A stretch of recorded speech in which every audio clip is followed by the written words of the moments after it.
Hey everyone, welcome back to this full stack series. And today we are going to start a very interesting topic, and better to tell it as a interesting language. And the name of this language is Cascading Style Sheet. We will see why Cascading Style Sheet is important for us to learn, and what do we mean by this.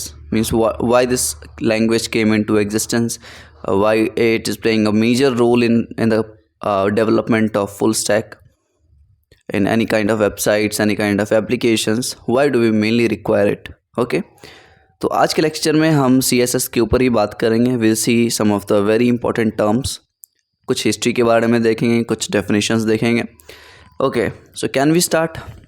Yes, let's dive into it. So CSS mainly stands for Cascading Style Sheet. The very first thing, it stands for Cascading Style Sheet. Cascading Style Sheet. Okay, so what do we mean by cascading? इसका क्या मतलब होता है हमारे पास? Cascading अगर हम technical terms में बोले तो cascading is just an algorithm.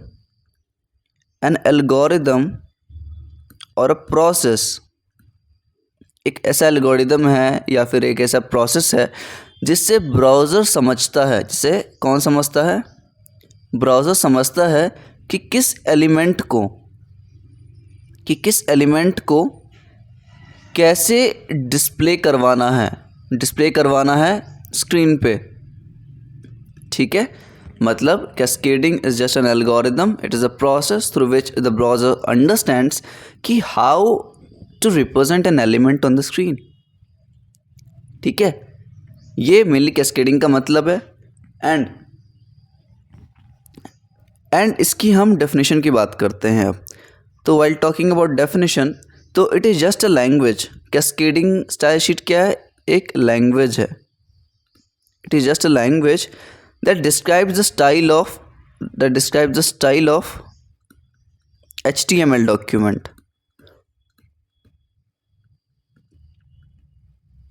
Okay, basic definition देखते हैं, फिर हम एग्जाम्पल देखेंगे एंड देन आगे बढ़ेंगे. तो क्या है? It is just a language. That describes the style. मतलब स्टाइलिंग. स्टाइल मतलब क्या हो सकता है कि आप कुछ भी उसको एक प्रॉपर्टी दे रहे हो, उसकी हाइट, विड्थ, कलर. ठीक है, ये सारी चीज़ें प्रॉपर्टी में आई और उसको हम स्टाइल बोलते हैं. स्टाइल किसको देना है? HTML के डॉक्यूमेंट को. Okay, now tell me what is this HTML document. You have already seen the many lectures on HTML. So now tell me what do you mean by HTML. So HTML, let's consider this image. अगर इसकी बात करें तो we have some kind of tags in HTML. हमारे पास कुछ tags थी. Okay, कुछ tags थी and the collection of these tags. एक टैग और उसके अंदर कंटेंट को हम क्या बोलते हैं? एलिमेंट. ठीक है, ये हमारे पास सिंगल टैग्स हैं मौजूद, और सिंगल टैग मतलब opening tag and closing tag के साथ कंटेंट जब होता है तो this combination is called as an element. समझ आई चीज़ें?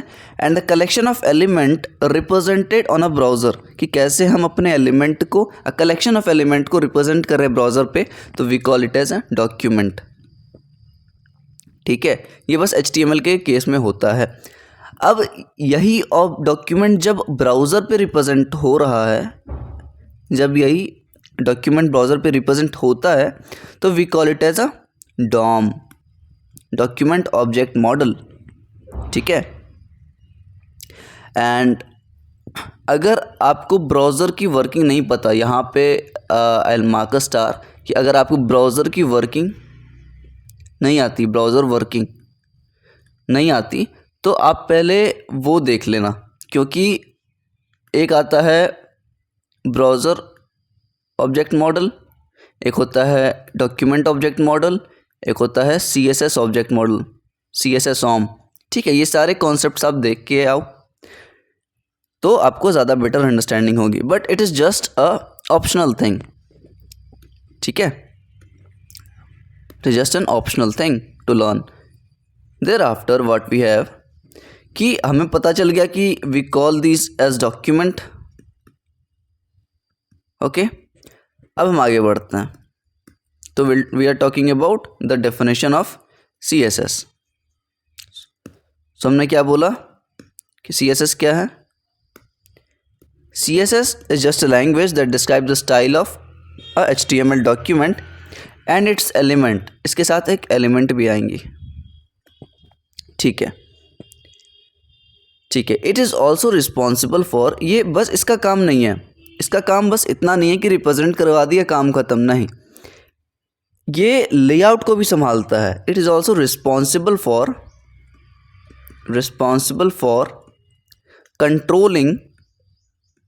controlling the layout of multiple web pages।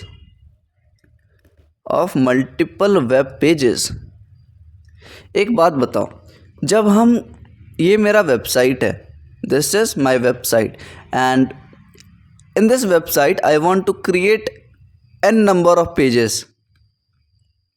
ध्यान से समझो, we have a website and I want to create n number of pages for our website, अलग अलग कोर्सेज के लिए, अलग अलग डोमेन्स के लिए। सो फॉर दिस मैं चाहता हूँ कि हर एक वेब पेज का लेआउट अलग हो, लेआउट, ठीक है। लेआउट अलग होने का क्या तात्पर्य है, क्या मतलब है उस चीज़ का, कि आप अपने कंटेंट को कैसे लिख रहे हो वेब पेज पे, ठीक है। फॉर एग्जाम्पल, अगर आप नॉर्मल वेबसाइट खोलो तो कंटेंट आपको एकदम सीधा सीधा मिल जाएगा, ठीक है।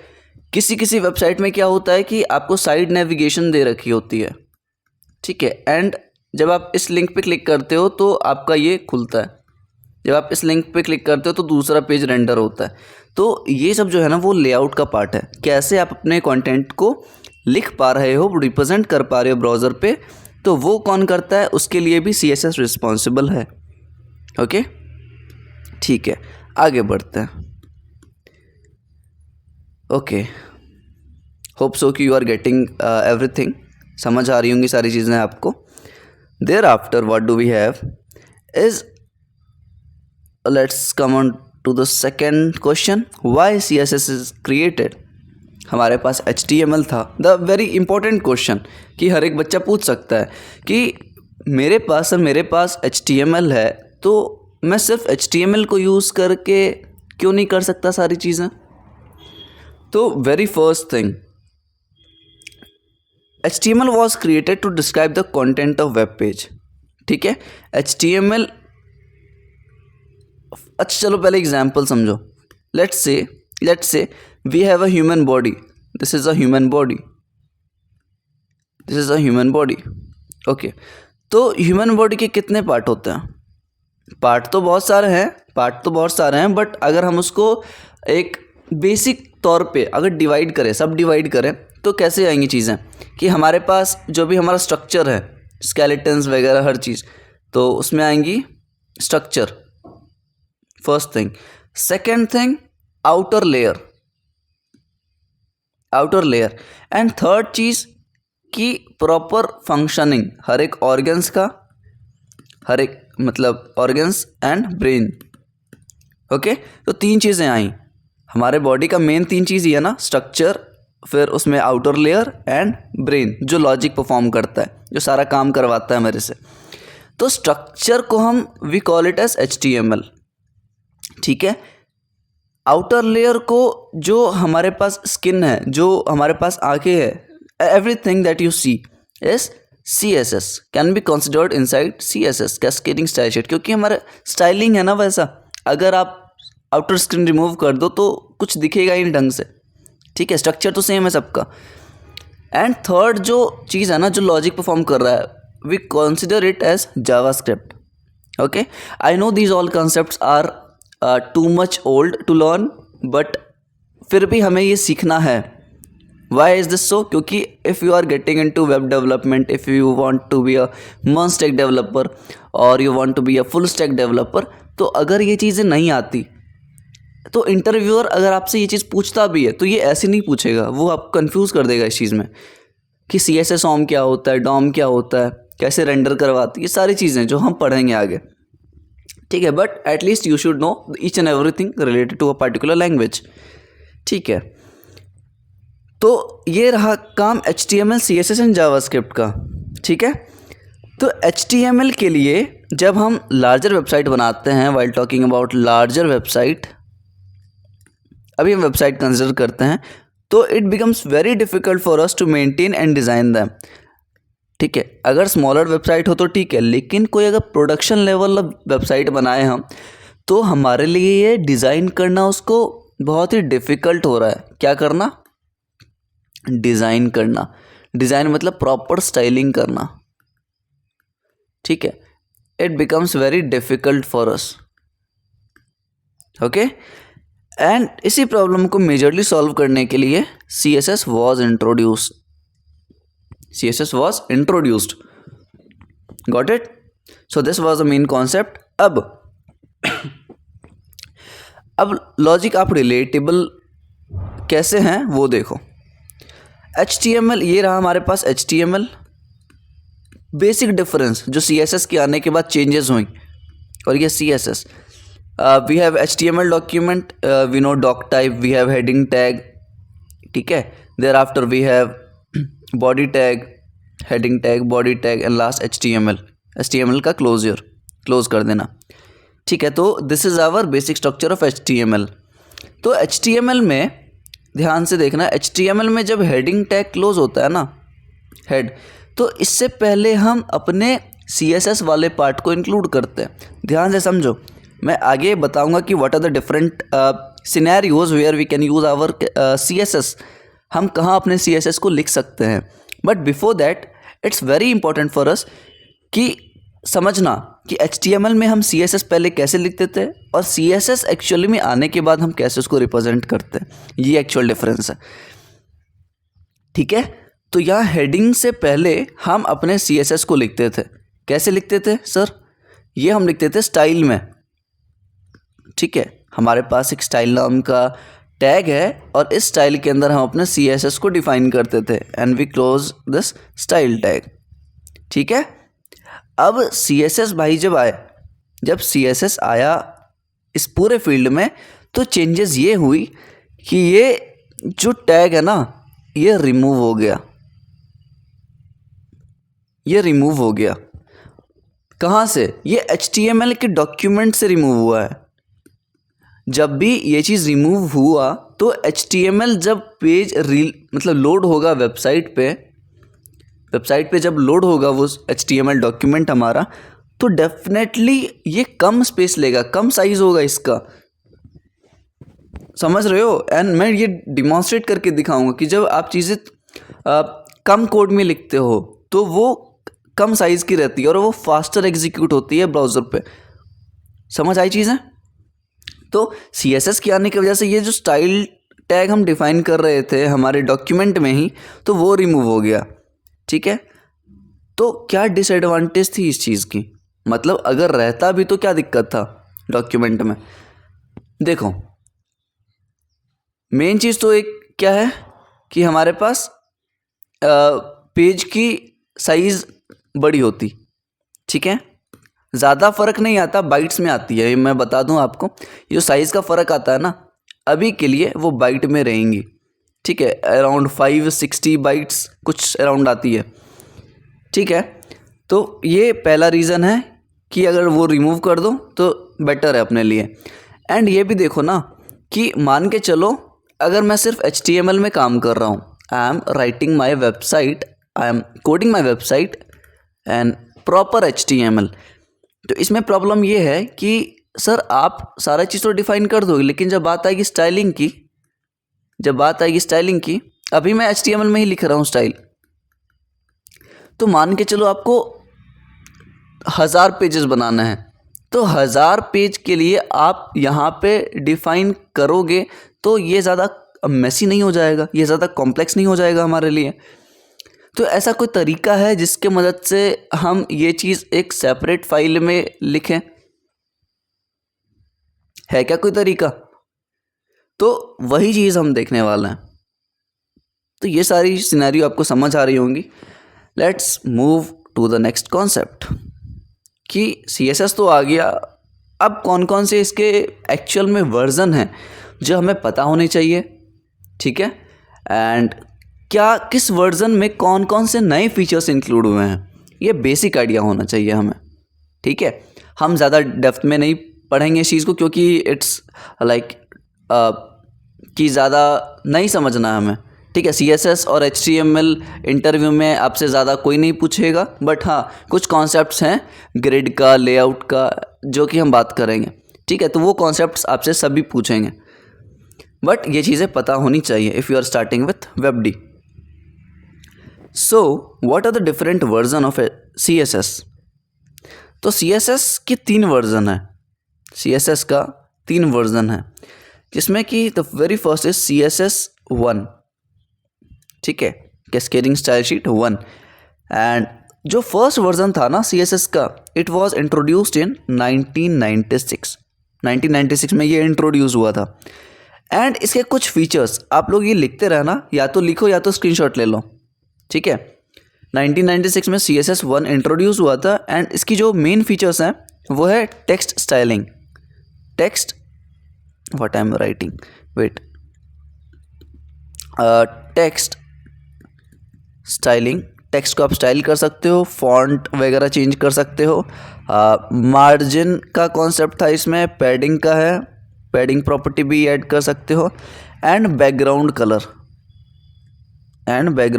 कलर, ठीक है,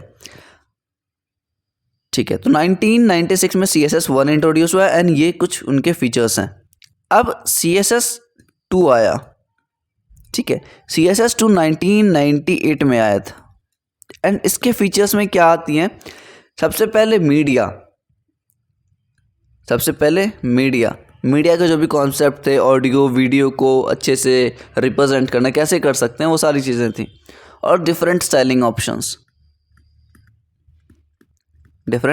ऑप्शंस, ओके। तो ये 2 है सबसे पहले, एंड मेन जो हमें पढ़ना है वो है CSS 3। वो क्या है? CSS 3। एंड आपको CSS 3 आना ही चाहिए। काफ़ी सारे मतलब अच्छे डेवलपर अगर आप देखोगे, वेदर UI UX में देख लो, फ्रंट एंड में देख लो, तो उन्होंने अगर CSS लिखा है तो काफ़ी रिज्यूमे में आपको CSS 3 देखने को मिलेगा, ना कि CSS 1 और 2, ठीक है। तो बच्चे ये लिखते हैं, डेवलपर ये लिखते हैं, CSS 3 आता है। और HTML का कौन सा वर्जन हम यूज़ कर रहे हैं अभी? वो है HTML 5, ठीक है, और CSS का 3। अब अगर हम CSS 3 देख रहे हैं तो क्या CSS 1 और 2 नहीं पढ़ेंगे? भाई जब आप नए वर्जन को पढ़ते हो तो प्रीवियस वर्जन की सारी फीचर्स उसमें रहती हैं, ये तो आप समझो, ठीक है। तो CSS 3 जब हम पढ़ेंगे तो 1 और 2 तो ऑलरेडी इंक्लूडेड है उसमें, तो हमारे लिए कोई दिक्कत आएगी ही नहीं, ओके। तो CSS 3 में क्या क्या फीचर्स थे? वो थे, सबसे पहले कॉन्सेप्ट आता है सेलेक्टर्स। हम बात करेंगे क्या होता है ये सब, बिल्कुल टेंशन नहीं लेना। The very first thing is selector, second thing is box model, ठीक है, box model. Third thing was 2D and 3D transformation, ठीक है, फिर ट्रांसफॉर्म कैसे कर पा रहे हो आप अपनी चीज़ों को। Fourth thing was animations. आज की अगर वेबसाइट देखो आप कोई भी, तो उसमें एनिमेशंस तो मिनिमम होंगे ही। तो CSS में तो कुछ ऐसा होना चाहिए ना, कुछ ऐसे फीचर होने चाहिए ना जिसके मदद से मैं एनिमेशंस को इंक्लूड कर पाऊँ, राइट। तो एनिमेशंस भी हैं। Thereafter we have flex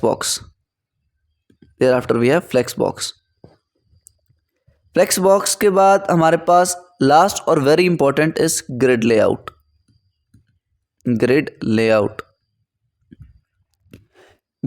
हम तब यूज़ करते हैं जब हमें प्रॉपर लेआउट चाहिए होती है हमारे वेबसाइट के लिए, वेब पेज के लिए। वेबसाइट मत बोलना, वेब पेज बोलना, ठीक है। तो these are some of the version of CSS जो हमने देखा, CSS 1, CSS 2 and CSS 3। And इनके फीचर्स हमें पता होने चाहिए कि CSS 3 में क्या फीचर इंट्रोड्यूस्ड हुए हैं, selectors, box model, grid, animations. तो ठीक है, ये सब चीज़ें इंपॉर्टेंट है हमारे लिए, okay. So now let let's move on to the next concept. We have different types of CSS. Okay मतलब ये सब चीज़ें जो है ना, ये आप अगर कहीं से पढ़ोगे भी, वेदर आप ब्राउज़र से पढ़ रहे हो, किसी एक्सटर्नल थर्ड पार्टी एप्लीकेशन से पढ़ रहे हो, तो हो सकता है ये चीज़ आपको एक साथ ना मिले, ठीक है, या एक साथ उन्होंने नहीं समझाया हो, बट यहाँ हम डायग्रामेटिकली सारा कुछ समझेंगे, फिर उसको इम्प्लीमेंट करेंगे. So there are different types of CSS.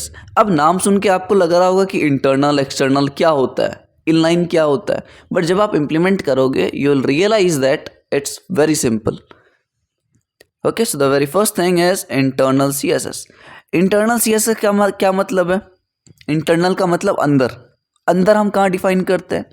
Sir, हम जो HTML लिखते थे, the code that we were writing before HTML, there is a body.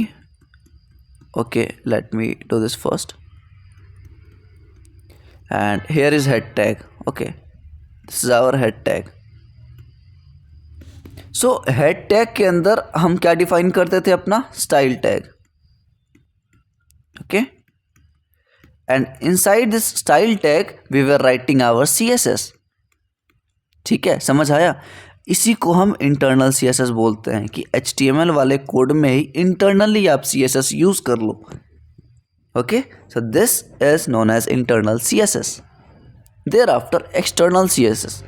External CSS की अगर हम बात करें तो CSS ये जो फाइल है ना, ये जो हमने कोड लिखा है CSS का स्टाइल टैग के अंदर, इसी कोड को अगर मैं दूसरे फाइल में जाके, फॉर एग्जांपल मैं अगर xyz.css नाम से एक फ़ाइल बनाऊं, ठीक है, और इस फाइल में ये सारा कंटेंट में जाके कॉपी पेस्ट कर दूं जो भी मैंने इधर लिखा था, तो that will be considered as external CSS. कि आप HTML के अंदर उस चीज़ को डिफाइन नहीं कर रहे, आप एक्सटर्नली एक फ़ाइल बना के उसमें डाल रहे हो. Got it? तो this would be considered as external CSS. And एक बात बताओ, आप खुद सोचो, what is the main difference between internal and external CSS? हमें सेपरेट करने की आवश्यकता ही क्या है, बताओ? तो सबसे फर्स्ट चीज जो है ना, ये आप कंसिडर ऐसे मत करना कि ये एडवांस लेवल कॉन्सेप्ट में बताऊंगा, अभी जो बताने जा रहा हूँ वो आप बस ऐसा ओवरव्यू के लिए समझना. तो पहली चीज़ जो है वो है वेबसाइट लोडिंग. अगर HTML, देखो वेबसाइट जब हम खोलते हैं, जब हम लोड करवाते हैं ब्राउज़र पे, ये रहा हमारे पास ब्राउज़र एंड ये रही हमारी वेबसाइट. ये वेबसाइट जब इस ब्राउज़र पे आती है तो क्या लोड होता है? तो ये HTML का डॉक्यूमेंट लोड होता है. समझ आई चीज़ें? अब ये डॉक्यूमेंट जितना लेस साइज़ का रहेगा उतना फास्ट ये ब्राउज़र पे रेंडर होगा. ठीक है, तो पहला रीज़न हमें मिल गया कि हमारे पास साइज़ कम होना चाहिए. ठीक है, साइज़ कम कैसे होगा? जब हम इस चीज़ को एक्सटर्नली लिखेंगे दूसरे फाइल में जाके. सेकंड, अब एक बात बताओ, मैं डिफरेंस बता रहा हूँ, कंपेयर कर रहा हूँ बस, एडवांटेज डिसएडवांटेज देखना नहीं है, मैं डिफरेंस बताऊंगा बस. एक्सटर्नल CSS में क्या होता है, ये डिसएडवांटेज में आएगा. जब हम एक्सटर्नल CSS लिखते हैं तो ये कोड जो है ना, अगर किसी थर्ड पार्टी के पास जाए, फॉर एग्जांपल आपने लिखा कोई CSS का कोड एक्सटर्नल फाइल में एंड मुझे वो एक्सटर्नल फाइल मिल गई, तो मैं उसको चुरा लूँगा. एंड ये एक जेन्युइन सा सॉल्यूशन है इस चीज़ का कि हाँ, अगर मुझे ये फाइल मिलेगी तो मैं उसको एक्सेस कर लूँगा, मैं उसको यूज़ कर सकता हूँ. ठीक है, लेकिन अगर आपने HTML में लिखा होगा तो हो सकता है मेरे लिए वो कंफ्यूजिंग हो, उसको निकालना मुश्किल हो मेरे लिए. लेकिन एक्सटर्नली जब आप रखोगे फाइल को सेपरेट करके तो आप समझोगे कि हाँ, एक्सटर्नली में दिक्कत है. लेकिन फिर भी हम एक्सटर्नली रखते हैं, ठीक, क्योंकि काफ़ी सारे रीज़न हैं. इससे कोड रीडेबिलिटी बढ़ती है. क्या? Code readability.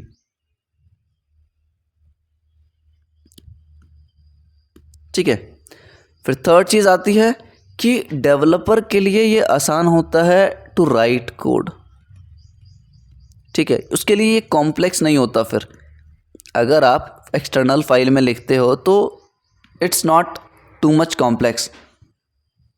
ठीक है, तो ये सारी कुछ रीजंस हैं जिसकी वजह से हम एक्सटर्नल फाइल क्रिएट करना कंसिडर करते हैं। ठीक है, अब ये देख लिया आपने। अब हम आते हैं थर्ड चीज़ पे जो कि है इनलाइन CSS। इतना समझ आ गया होगा आपको, इंटरनल एक्सटर्नल हम इम्प्लीमेंट करेंगे definitely starting to end. Okay, so third thing is inline CSS। Inline का क्या मतलब होता है कि एक लाइन में, सिंपल सी भाषा समझो, एक लाइन में ही अगर मैं एक लाइन में x डिफाइन कर रहा हूँ तो x के साथ कुछ CSS का पार्ट भी आएगा। ठीक है, इतना समझ आया। अब इनलाइन में कैसा होता है कि लेट्स सपोज मेरे पास एक डिव है। देखो ये चीज़ मैंने ऑलरेडी बता रखा है कि टैग क्या होते हैं, एट्रीब्यूट्स क्या होते हैं, डिव क्या होते हैं, स्पैन क्या होता है। तो डिव मतलब एक डिवीज़न, एक पर्टिकुलर सेक्शन हम कैप्चर कर रहे हैं अपने ब्राउज़र में। ठीक है, और ये फुल विड्थ लेता है। डिव को जब मैं डिफाइन करूँगा ना तो ये फुल विड्थ लेता है। क्यों लेता है बताओ, अगर आपको कॉन्सेप्ट पता है तो? क्योंकि ये इनलाइन एलिमेंट नहीं है, it is a block level element. Block level element है। ठीक है, ये आपको पता होगा ब्लॉक और इनलाइन का कॉन्सेप्ट। तो डिव एक ब्लॉक है, इसलिए ये पूरा विड्थ कैप्चर करेगा अपने स्क्रीन का। समझ आई चीज़ें?